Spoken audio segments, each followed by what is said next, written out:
So understanding trivia and identifying with the teams and the people who play. I think the second thing is to be able to interact and have an engaging personality with your teams. To get out there and say, hey, I can do this, man. It's all about having fun. I'm having a good time doing this. This is what I want to do, and this is the fun that's behind it. And if it's all about having fun and it's just talking to people on a microphone and playing music, it's like second nature to me. If you're not enjoying yourself and having fun, nobody else is. Trust me. If So you're if up you hate there, trivia, and you you're up should- there and you're boring, they're gonna be bored. I'm sorry. I mean, And they're if also you're gonna- bored, they're bored.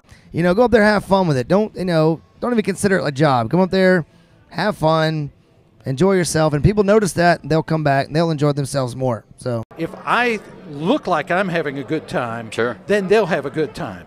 Even when I don't feel, Yeah, I've great. had a hard day, I'm an actor. So I'm an actor playing the role of a happy trivia host. Sure. And so then I try to, it rubs off on them. What we need to do in building a show is we need to get out there and we need to talk to our friends. If we're working other shows, we need to pass the word along saying, hey, I got a brand new show. Right. Why don't you come play? Yes. So we'll drop the name of the venue, the time. We could use Facebook, the other social medias like Twitter to get it out there. We could talk to people and tell about our own website, thetriviafactory.com. There you go. Oh, well, now you're going to get people coming in every week just to play trivia. What we do is we use our website to market, and the way this works is when we put our first questions for our shows on our website. The question and the answer is there. Now, question one, just like every week it's worth 10 points. So what we're trying to encourage people to do is go ahead, get 10 points, knock it out. You don't have to do, all you have to do is click a couple of buttons, you got 10 points and right there immediately out of the gate. filling in for somebody, feel free to call them. Sure. You have everybody's number. Call them and say, what do you do different at your show? get What do you some do intel. special? Sure. Because you want to do that because that's what the people at bar get to Okay. know. Get to know the managers and owners, people that work there, the bartenders, everybody you can meet them. Also, this is also number one, the people that come out. You get to know them, know their names, know them by name. So when you see them next week, when they do come back, you'll be like, hey, Steve, hey, Jennifer. You'll know their name. They'll think that you care more rather than just being like, hey, good to see you, man. And walk around every once in a while. They're used to you. They want you to be there, and they're used to your style. People really like who they get used to. They want the same person. They want to know that Mike's going to be there, or John's going to be there on this night at this time, and if he's not, they want to know why. Where is he at? Why isn't he here? Where's he going to be? When's he going to be back? And that shows you, man, that players are not just there to win prizes. They want to get to know the host. They want to get used to that person. Hey, first off, when it comes to talking with the owners or managers of venue, we have to be people persons. So we have to go in there and be diplomatic, speak with them, let them know our needs, what's to be expected, and work with them as best as possible. Understand that we want to be there. We want this show because it's our paycheck. Sure. It goes from the top down, and if we want to make money, we have to keep the venues. Don't have the experience playing trivia. Nobody wants to come here and feel dumb. And so you have to make them feel welcome. Try to make it a point to walk around, even if it's a quick hello. Sometimes I'll sit down with the team before or even during. If it's a new team, I take a lot of time with them. I'll visit them 2 or 3 times. Sure. Wish them luck. Thank them and then for the bringing it other up. thing- That's a real chance to become friends with these people, which will, ultimately help you down the road if something were to screw up. You don't have a bunch of enemies running around. You really want to build a relationship with the trivia teams because, after all, if they don't come back next week, we don't have a show. So keep that in mind. Yeah, if you have a word and they don't have, what do you call that? Stupid person's pronunciation. Exactly, stupid person's pronunciation, and you don't know it, try to say it as best as possible, and then spell it out for them. Say H-A-A-F-U-N, have fun. And that's part of preparation. Sometimes I look it up on YouTube, and you can get a newscast of Sure, them. to say his name. And answer or pronouncing it the right way. Sometimes if I think there's an alternate pronunciation, I will pronounce it both ways. Even if I look a little stupid, I'll say Savine or Savin. Now, what a player. And sometimes I will spell it, especially if it is part of the question. Where would you find Lake Como?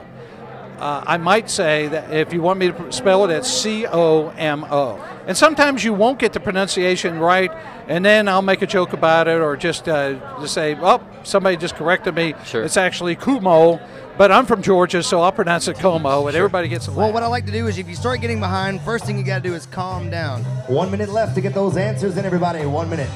Calm down. Take your time. Thank you very much. And basically, what I like to do is toward the end of each round, make sure that the last song's a little bit longer. That'll give you a chance to catch up or whatever. If you still don't catch up, make sure you have some sort of a song at the end of your playlist that you're not even using to just kind of play like, okay, I'm gonna get all the scores tallied in and then we'll proceed. Always have something playing or talking. Sure. Have I had shows where I've had one team or no team showing up? Yes. That's very frustrating. But what I do, I talk to the owners, I talk to my other teams at other venues, and I tell them, hey, you need to come here. This is great. There's not a lot of competition because our teams love to compete for points for our Tournament of Champions.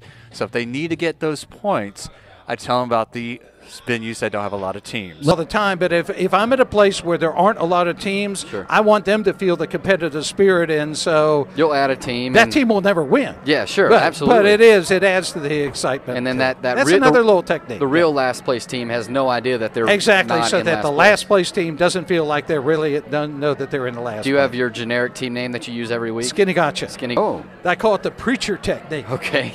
Ask everybody for money. And No, you know how after church, and the preacher rushes out into the lobby and then shakes everybody's hand. Sure. A couple of weeks ago, there was one of the teams I had to catch up with because I needed to ask them something. Actually, they were getting married, and I wanted to wish them luck before they left, and I caught them at the door. So we're talking, and the whole time we're talking, other teams are coming out, so I'm shaking hands with them, thanking them, and saying goodbye, have a great week, see you next week, and Did you at give the any end, I blessings realized or what a anything? great little trick Sure. to kind of endear yourself to the team. So I call that the preacher technique. My line is always, here come your scores. It's in no particular order, but almost alphabetical. It's just a little tagline I use. Okay. And then I always read their names very clearly, and then the points after, so that they'll be listening for their name, not the points and then their name. I do it in reverse order. Now, not their just- name first and then the points. So It's not an just off-the-wall question. I anticipated up front that some people were going to be scratching their heads like saying, what are you talking about? Sure. The question is, what mathematical sequence begins with the numbers 0 and 1, and you find them in biological settings such as the spiral of a shell? Cool question. That's first of not all. a typical question like who was the first president of the Sure. United States, Sure. which is easy to understand. So I slow down That's the first thing. and then try to really understand what the question is. If you don't understand the question, there's no way you can read it correctly. Sure, absolutely. So the other funny thing about it is I was looking out over the crowd. I was just getting these quizzical looks and blank stares, but yet the first three teams who turned in their answer have been correct. Sure, they I'm were. always going to say, remember, there's no question that's too easy. And almost every time, not all the time, but a lot of the times, even the easiest questions, a team or two teams will get tripped up on it. Sure. And a lot of times it's the team that's ahead or near the top that gets to. So let's